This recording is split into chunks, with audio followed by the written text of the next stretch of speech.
Dalam 3 hari terakhir, Amerika Serikat 2 kali menyerang wilayah Iran. Iran pun merespons dengan membalas serangan tersebut.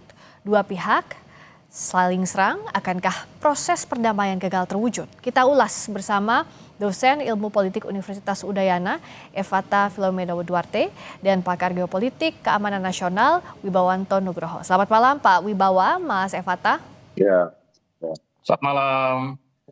Kalau hari ini Iran dan AS saling serang, sebenarnya mau dibawa kemana kalau Pak Wibawa melihat arah perang ini? Ya, jadi selamat sore Pak. Jadi kita harus melihatnya ini dalam framework yang belum berubah, yaitu yang namanya coercive diplomacy. Di mana dalam coercive diplomasi ini, instrument of national power yang diutamakan itu adalah militer yang berada di atas posisi diplomasi. Jadi tekanan begitu kuat diberikan oleh Amerika sebagai superpower yang harus menjaga keamanan, yang merasa bertanggung jawab dan harus menjaga keamanan dan stabilitas di regional security complex Timur Tengah. Itu selalu membuka ruang untuk diplomasi. Itu poinnya tuh, ya. Jadi selalu akan ada tekanan dan selalu akan ada yang namanya peluang untuk diplomasi. Itu namanya coercive diplomasi. Dan cara yang dilakukan oleh Amerika ini juga merupakan cara-cara yang mengutamakan bukan lagi persuasi tetapi sesuatu yang sesuatu yang kompel, memaksa. Itu poin satu. Poin kedua, Amerika sendiri sama dengan Iran. Mereka menghindari perang terbuka, tetapi mereka belum bisa menyelesaikan masalah-masalah fundamental. Bagi Iran, ya, mereka harus melawan. Kenapa? Karena mereka harus memberikan pesan ya ke dunia internasional bahwa serangan kepada Iran itu tidak direspon. Itu poin satu. Poin kedua, tidak mungkin IRGC itu membiarkan mereka tidak merespon. Mereka akan kehilangan legitimasi di dalam negeri. Yang ketiga, IRGC sendiri juga tidak mungkin untuk melakukan serangan terbuka yang sangat naked, yang akhirnya bisa membahayakan rejim mereka sendiri. Nah, jadi yang kita lihat sekarang ini adalah faktor-faktor apa yang bisa menaikkan eskalasi ini menjadi suatu spiral of escalation yang tidak terkontrol lagi. Nah, diplomasi masih berjalan, Bang. Ya, upaya perdamaian masih ada, walaupun istilahnya masuk di dalam ICU geopolitik gitu ya. Nah, tetapi kita harus melihat ada 4 faktor di sini. Faktor pertama adalah masalah nuklir yang tidak ada kesamaan sama sekali. Yang kedua adalah masalah Hormuz. Di sini Amerika jelas posisinya. Mereka tegas dan jelas. Mereka memberikan pesan. Mereka mempunyai credible deterrence di tingkat global untuk memberikan keamanan dan stabilitas dan akses freedom of navigation di Selat Hormuz. Sementara bagi Iran, kedua hal tersebut adalah pelanggaran deeskalasi. Dan itu pelanggaran terhadap kedaulatan mereka. Kedua hal tersebut ya, intervensi Amerika terhadap kemampuan Iran, kemampuan terhadap masalah nuklir harus dibatasi, dan juga Hormuz. Yang berikutnya adalah yang kita harus hati-hati adalah miskalkulasi. Miskalkulasi ini yang berbahaya, bisa mengakibatkan efek ini menjadi spiral dan tidak terkontrol ya. Dan yang keempat itu adalah tekanan domestik politik ya. Tekanan domestik politik sangat kuat di Amerika pada Presiden Trump. Walaupun Presiden Trump mengatakan pada Iran jangan menganggap bahwa mid election akan menghalangi Amerika untuk all out kepada Iran. Nah, yang kedua, sementara di dalam domestik Iran sendiri ya, hardliners itu sangat tidak mau berkompromi terlalu jauh terhadap Amerika. Nah, ini yang saya bilang bahwa keduanya ini berada dalam suatu posisi brinkmanship, itu satu ya. Yang kedua, mereka tidak siap untuk perang terbuka. Yang ketiga, mereka juga belum bisa menyelesaikan hal-hal yang fundamental. Sehingga menurut saya, menurut banyak observasi dan open source resource dan juga resource terbatas, selama paling tidak 1 sampai 2 bulan ke depan, kondisinya akan menjadi managed escalation. Dan di dalam managed escalation ini yang kita khawatirkan, yang kita harus concern adalah miskalkulasi, Mbak. Nah, managed escalation ini selalu diharapkan masuklah di situ diplomasi. Makanya Presiden Trump itu menunjukkan coercive-nya, instrument of national power, not instrument of national power militer yang diutamakan. Sementara Rubio sebagai Menteri Luar Negeri menekankan bahwa kami tetap bersedia untuk berdiplomasi. Mungkin dari saya itu dulu, Mbak. Ya, mungkin Mas Evata. Artinya Mas Evata, dari penjelasan tadi Pak Wibawa juga, kita harus bersiap bahwa perang ini akan masih panjang dan kedua negara harus menjaga endurance-nya. Kalau kita baca saat ini kan artinya tidak mungkin kedua negara tidak saling serang. Ini adalah suatu keniscayaan. Tinggal kita melihat apakah ada eskalasi yang bisa muncul dari apa yang terjadi hari ini, Mas Evata.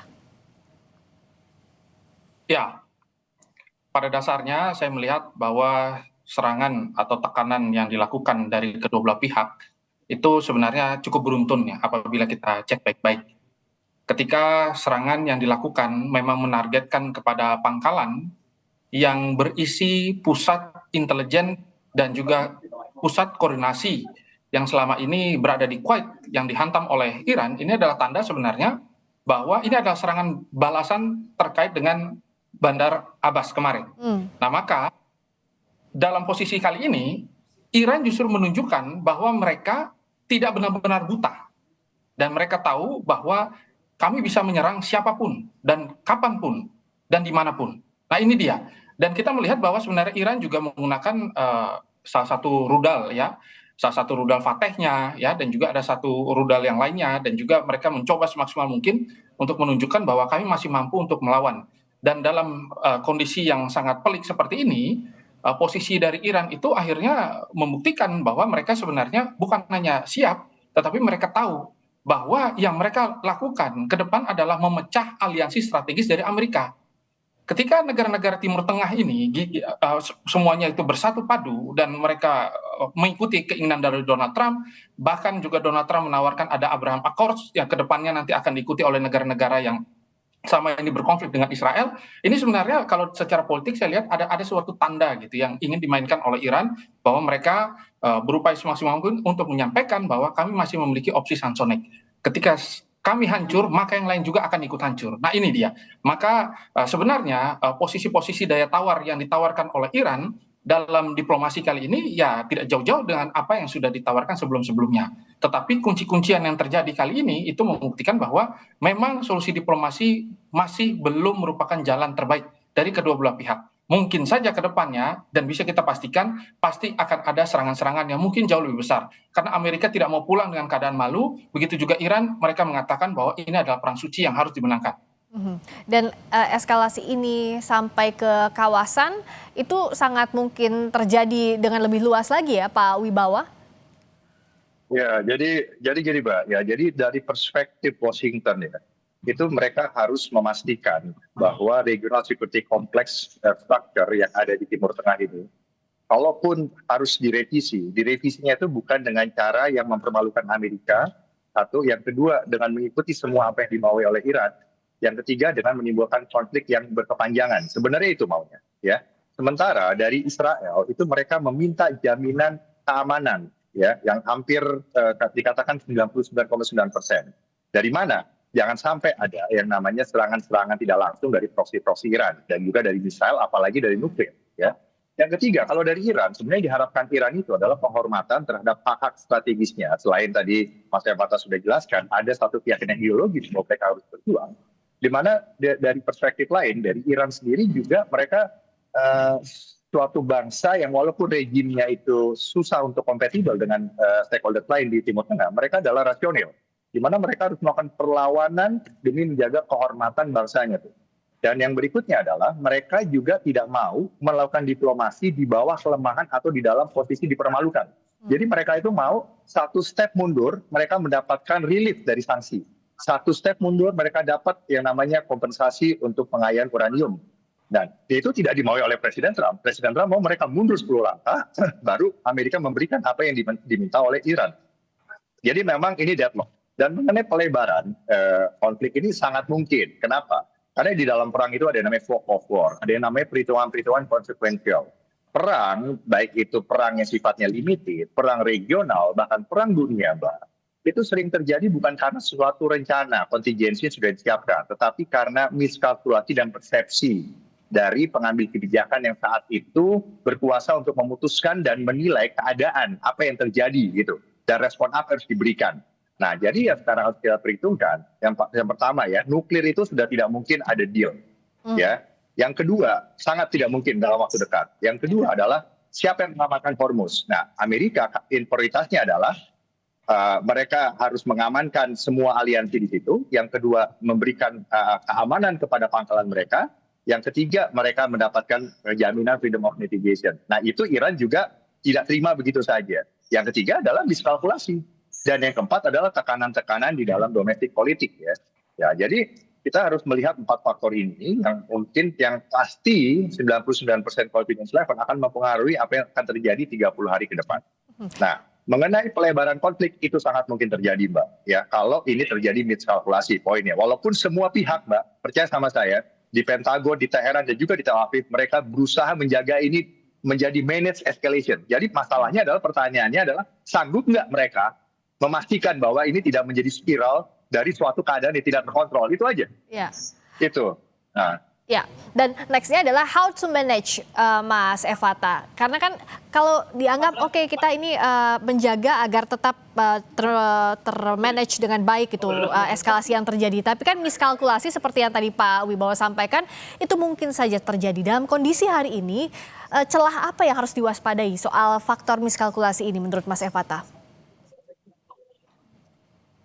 Ya, pertama bahwa kita harus mengubah cara berpikir. Setiap serangan yang terjadi itu adalah serangan coba-coba. Tapi kalau saya mungkin berpikir bahwa semua serangan-serangan yang cukup presisi ya atau terarah itu memang ditujukan untuk melemahkan kemampuan. Maka saya juga ingin menyampaikan bahwa ada doktrin mowing the grass ya. Jadi ketika ada kemampuan sedikit langsung dipotong rumput itu. Nah, maka ini merupakan strategi yang selama ini dimainkan oleh Amerika Serikat dan Israel terhadap Iran.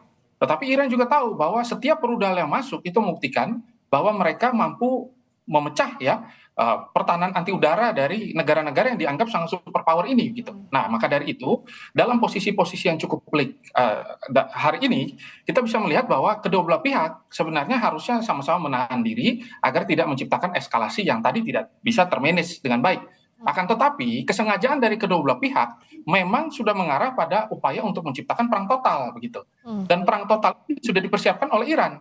Dan Iran juga sudah hal ini disampaikan oleh Mostabah dan mereka sudah mengeluarkan satu dekret ya bahwa Iran tidak akan mundur sedikit pun terkait dengan masalah perundingan nuklir. Nah, ini kan akhirnya menjadi pertanyaan besar, kenapa diplomasi kali ini malah membahas terkait dengan masalah nuklir. Nah, otomatis posisi-posisi Iran yang sudah tidak bisa ditawar sudah bisa dibaca oleh Amerika. Maka serangan-serangan dilakukan oleh Amerika adalah serangan-serangan yang berupaya agar Iran mereaksikan sesuatu dengan jauh lebih besar. Dan Iran tidak sendirian, Iran juga berperang bersama dengan proksi-proksi mereka. Proksi di Suriah, proksi juga di Irak, ya, dan juga proksi-proksi di Houthi, ya, dan juga ada proksi di Lebanon sana, begitu, yang saat ini masih terus bertempur. Nah, maka dalam kondisi seperti ini, harapan dari Iran adalah dunia memandang bahwa mereka membutuhkan bantuan. Dan kita tahu bahwa ada sponsorship besar seperti Cina dan juga Rusia yang sebenarnya di belakang sudah memantau bahwa apabila kepentingan dari global ini akhirnya runtuh, hanya karena peperangan yang akhirnya tidak termanage ini, maka kedua belah atau negara-negara lain yang memiliki kepentingan terhadap energi mulai masuk. Nah, saya melihatnya bahwa Iran mengulur waktu dalam posisi seperti ini. Tetapi tidak diinginkan oleh Amerika, karena Amerika merasa kalau mereka terlalu lama memainkan perang di Timur Tengah, maka otomatis pertama mereka kehilangan simpati, yang kedua mereka terpaksa harus kembali dengan posisi tidak memenangkan peperangan secara maksimal gitu. Sedangkan doktrin mereka adalah mereka berharap agar satu kali serang mereka menang dan mereka mendapatkan kemenangan yang sangat clean gitu. Maka dari itu mereka dalam diplomasi pun mereka berharap kalau tidak ada good deal maka no deal. Nah, ini kan sebenarnya upaya untuk saling mencekik. Dan kita tahu dalam cekikan ini Iran cukup survive dan Iran tahu bahwa mereka masih mengontrol yang disebut dengan Selat Hormuz. Pak Wibowo pun melihat bahwa endurance Iran untuk menangkis serangan dari Amerika Serikat sejauh ini masih cukup baik, Pak Wibowo. Ya, jadi sekarang kita harus pisahkan juga nih ya, antara IRGC yang mana eksis dan bertahan itu karena konflik. Karena IRGC ini kalau tidak ada konflik pasti kehilangan relevansi geopolitik, relevansi ekonomi, dan relevansi legitimasi di dalam negeri. Ya. Nah, Amerika itu memberikan pesan dengan bahasa yang dimengerti oleh IRGC, yaitu kekerasan. Itu poinnya. Ya. Nah, jadi tinggal sekarang kita melihatnya terserah aja, apakah ini mau dibilang managed escalation atau kenekatan untuk berperang dengan konsekuensi menjadi perang total, bahkan perang regional terbuka dan mengarah kepada perang dunia, di mana tadi sudah dijelaskan ada komponen proksi, ada Rusia dan Cina yang mengintip, ya. Tetapi yang kita perlu garis bawahi di sini bahwa Iran sendiri ini juga tidak lepas ya ini semua ya, tidak hanya Iran ya, karena ini geopolitik. Geopolitik itu kan semua berbasis kepada ideologi yang melahirkan interest masing-masing bangsa negara. Yang kedua adalah mereka menggunakan informasi untuk mencetak narasi. Nah, sehingga akhirnya dengan narasi yang berkembang di tingkat global, mereka berusaha memajukan agenda masing-masing. Sehingga apa yang disampaikan itu belum tentu merefleksikan keadaan sebenarnya. ya, baik itu Presiden Trump, baik itu Teheran, dan baik itu Tel Aviv. Tapi kalau kita lihat jernih ya sekarang sebagai orang Indonesia, kita lihat jernih. Equilibrium yang perlu dicapai itu ada 3, Mbak. Yang pertama adalah Amerika itu ya harus tetap terlihat kuat. Itu yang dimau Washington ya. Dan di mana memang ada perpecahan di situ bahwa hawkish Republican itu mengatakan bahwa ini adalah prophetic war, sesuatu yang sudah dinubuatkan, harus terjadi perang ini ya, dan harus dengan bahasa kekerasan karena Iran tidak bisa lagi dipersuasi.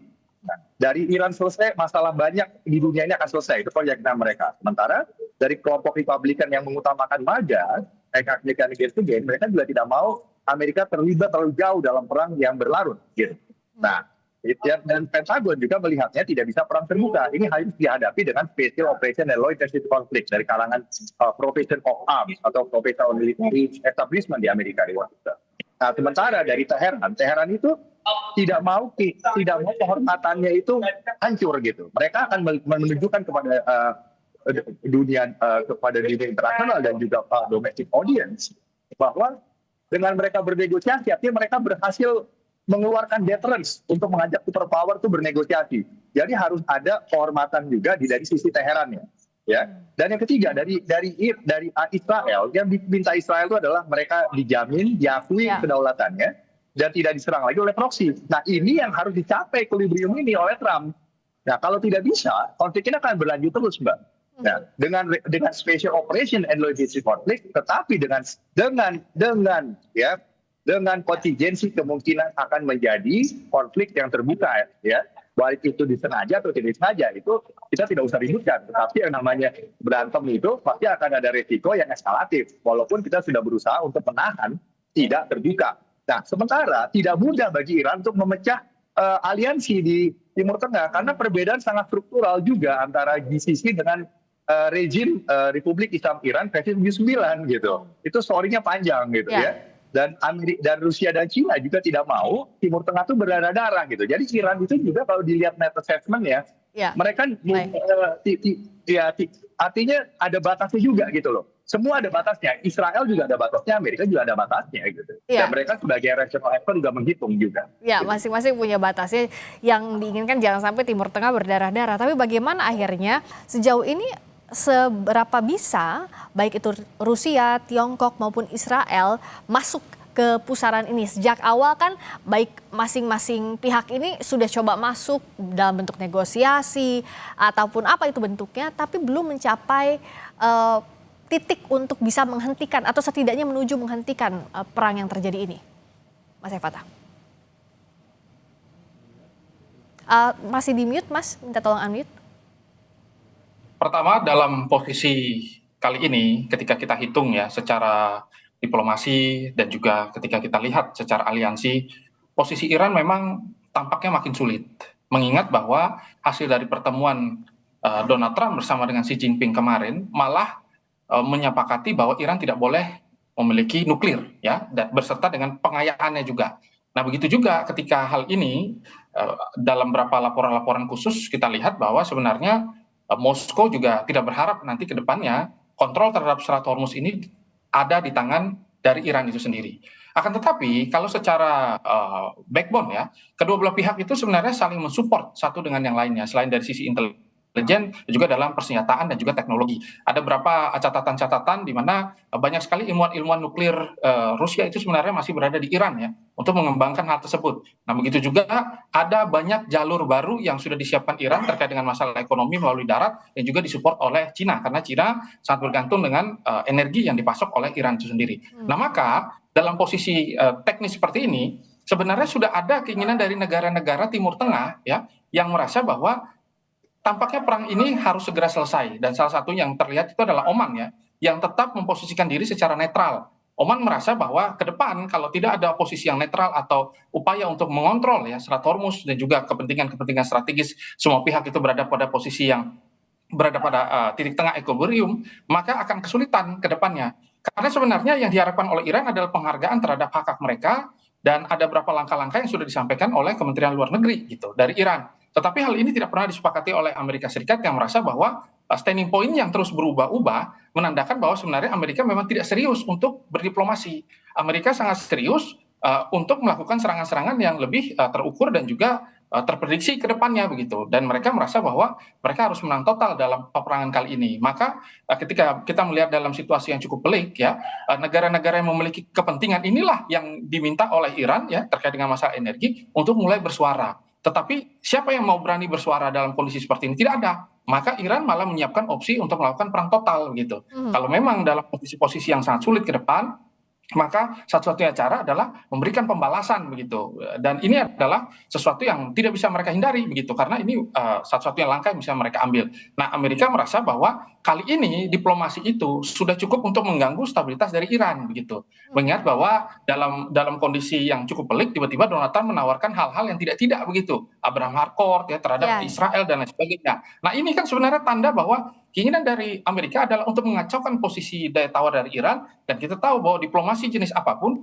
tidak akan dimenangkan oleh Iran sama sekali.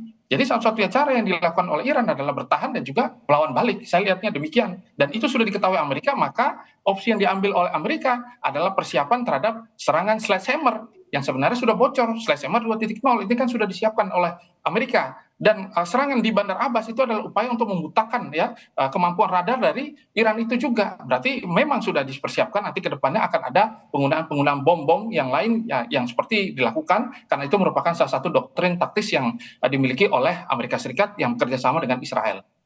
Ketidakseriusan Amerika Serikat ini apakah ya tadi menyambung bahwa yang diharapkan Amerika Serikat adalah sledgehammer di depan, tidak hanya soal nuklir tadi, tidak hanya soal Hormuz, bahkan Abraham Accord juga itu diajukan oleh Amerika Serikat, yang mana itu tidak mungkin diwujudkan sebenarnya kalau kita lihat poin-poin Abraham Accord itu, Pak Wibawa. Enggak. Jadi begini, saya lihatnya agak berbeda ya. Jadi gini, pokoknya Presiden Trump itu ya akan berusaha mencapai apa yang sudah mau dikejar oleh Presiden Amerika sejak tahun 79. Merubah orientasi geopolitik Iran. Itu poinnya tuh.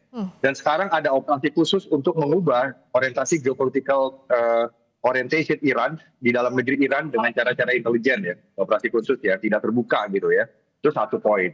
Poin kedua, Amerika mau tidak mau harus merangkul China sebagai rising power nomor 2 sekarang GDP-nya, ya, dan Rusia untuk merangkul semua stakeholders di Timur Tengah, ya, minus rejim Iran 79, ya, termasuk rakyat Iran sendiri, ya, yang ingin ini menjadi cepat damai, gitu.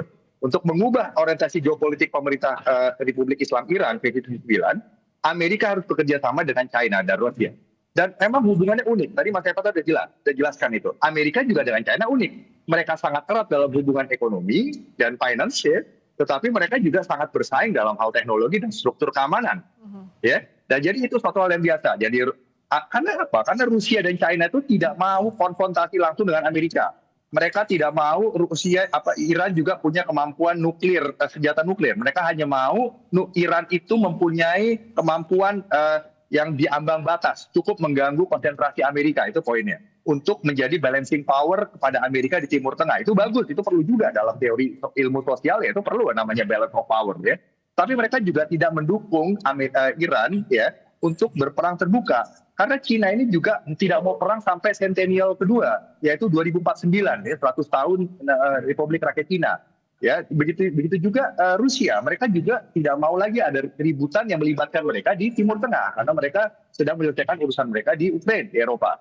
Nah, jadi kondisi ini yang harus dimanfaatkan oleh Amerika, makanya mereka mendevice Abraham Accord ini, mengajak semuanya untuk mengakui kedaulatan Israel, yang saya baca ini ya di mana White House dengan inner circle Presiden Trump, ya, dan wider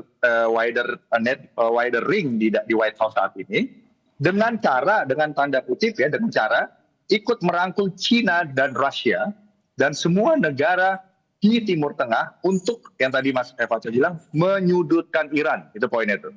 Nah, sehingga yang penting Iran itu geopolitical orientasinya berubah. Mau siapapun yang berkuasa itu nggak penting buat Washington. Yang penting buat Washington itu orientasi geopolitik Iran itu berubah, tidak lagi seperti versi tahun 79, itu poinnya. Nah, kalau nanti mereka sudah sangat dekat hubungannya, nuklir pun minta mungkin dikasih gitu. Makanya saya bilang Amerika itu tidak takut kalau Kanada yang di sebelahnya punya nuklir. Kenapa? Karena mereka secara norma, identitas, behavior itu sama. Itu konstruktivis bisa menjelaskan itu tuh. Nah, tapi kalau ada negara yang jauh dari Amerika mempunyai senjata nuklir tetapi sangat berbeda norma, sangat berbeda interestnya, sangat berbeda behaviornya, ya Amerika pasti sebagai superpower tidak mau, karena itu akan mengubah order di dunia ini dengan cara-cara yang sistemik dan violent gitu loh, dianggapnya begitu. Nah, boleh ada perbedaan, boleh ada yang namanya ketidaksepakatan, tetapi paling tidak diselesaikan dengan cara-cara yang menggunakan kekerasan. Itu kan sebenarnya teori dalam democratic peace theory itu. Jadi boleh kita ada perbedaan, tetapi tidak harus berperang menyelesaikannya. Itu yang dimaksud. Jadi Timur Tengah pun nanti ada Israel, Yahudi, ada negara-negara Islam Sunni, GCC, ada keterlibatan Rusia dan China, boleh aja berbeda. Ada Amerika, boleh aja ada Iran yang versi baru, tapi tidak harus berantem, tidak harus saling mengancam atau menyerang dengan misal. Itu maksudnya gitu loh. Dan ini belum terwujud. Nah, Trump itu berusaha ngebut untuk mencapai itu di tahun 2028, Mbak, gitu, Mas Evata gitu. Dan ini memang equilibrium harus dicapai di dalam waktu 2 tahun ke depan oleh Presiden Trump, dan ambisinya memang ke sana gitu loh, Mbak. Dan makanya ini berbagai macam cara dilakukan untuk itu, dan kita harus tahu Presiden Trump itu menggunakan pendekatan kuantum, jadi berubah-ubah itu biasa buat dia gitu. Itu bagian dari Madman Theory itu, Madman Theory yang pernah digunakan oleh Richard Nixon waktu perang Vietnam. Itu dulu dari saya. Will it be possible kalau equilibrium itu akan tercapai dengan strategi yang Trump lakukan tadi, Mas Evata? Ya, kita mungkin harus melihat kembali bahwa memang Amerika Serikat berada pada posisi yang bisa kita katakan ya sedang mengontrol situasi kali ini. Eskalasi segala macam kan memang berada dalam kondisi keinginan mereka begitu. Mereka bisa tingkatkan, mereka bisa turunkan gitu. Akan tetapi kita juga tidak bisa melihat bahwa Amerika sebagai ketua ya, atau Amerika sebagai ketua kelas dalam segala macam aspek yang ada begitu. Maka kalau misalkan kita melihat bahwa Amerika sudah mencapai target politis mereka, kenapa mereka tinggalkan Iran begitu saja? Kan ini kan sudah disampaikan oleh Donald Trump berkali-kali bahwa mereka sudah melumpuhkan seluruh kemampuan dari Iran, dan kita tahu bahwa hal tersebut memang sudah berapa persen tercapai gitu. Tetapi yang lebih jauh ternyata Amerika Serikat ini sengaja menciptakan perang untuk mengacaukan struktur ekonomi dunia yang sama ini berada pada posisi yang cukup merugikan Amerika Serikat. Nah, maka dari itu doktrin yang digunakan dengan stretching yang mereka lakukan ya, mengontrol beberapa selat-selat ya, mereka berupaya semaksimal mungkin untuk mengalahkan negara yang di belakang Iran. Ini adalah perang sesungguhnya yang diharapkan oleh Amerika Serikat. Akan tetapi ketika kita balik lagi ke Timur Tengah, apakah Timur Tengah dan negara-negara sekitar itu percaya bahwa kondisi hari ini hanya bisa diselesaikan dengan kita mengikuti kehendak dari Amerika Serikat? Tentu ini menjadi tanya-tanya besar begitu, karena Amerika Serikat juga tidak menunjukkan satu etiket bahwa kita harus menyelesaikan ini secara bertahap. Amerika kan ingin memberikan ultimatum. Nah, ultimatum ini kan ada tahapan begitu. Ketika mereka berharap Iran mematuhi apa yang menjadi kehendak mereka, dan dalam segala macam bentuk diplomasi yang sudah dilakukan, berapa poin itu selalu disetujui oleh Iran. Tetapi selalu mental lagi karena Amerika melakukan serangan. Begitu juga Iran tiba-tiba melakukan serangan. Maka perang kali ini itu bisa dikatakan adalah satu unsur kesengajaan gitu, untuk sama-sama menghancurkan struktur ekonomi yang ada, dan Amerika akhirnya bersama dengan negara-negara yang mungkin tidak terlihat ya mensponsori hal tersebut, mengambil keuntungan terhadap situasi ini gitu. Dan akhirnya Amerika menjadi sponsorship terhadap kondisi perang dan juga masalah-masalah global yang ada. Nah, itu dia. Maka saya melihat bahwa ya kali ini ya posisi yang ditawarkan oleh Amerika adalah memberikan kekacauan. Mereka tidak boleh sama sekali menarik mundur situasi kekacauan. Kalaupun Amerika menyerang, harusnya mereka sudah melakukan serangan yang benar-benar melumpuhkan Iran secara total, tapi tidak dilakukan. Apakah Amerika tidak mampu? Mampu.